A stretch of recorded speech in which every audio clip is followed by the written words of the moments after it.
Hello guys, ഇന്ന് നമുക്ക് ചെമ്പരത്തി പൂ ഇട്ട് തിളപ്പിച്ച ആ വെള്ളത്തിൽ നാരങ്ങ വെള്ളം ഉണ്ടാക്കിയാലോ?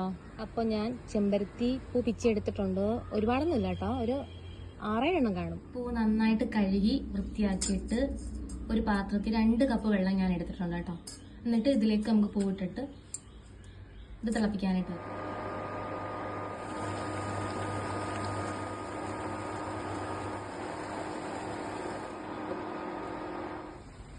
അങ്ങനെ നമ്മുടെ ചെമ്പരത്തി പൂവിന്റെ വെള്ളം റെഡി ആയിട്ടുണ്ട്.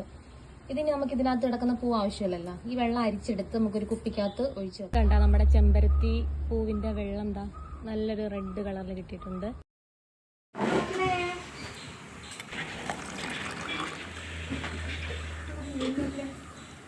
നല്ല കളർ, ഹായ്, അടിപൊളി.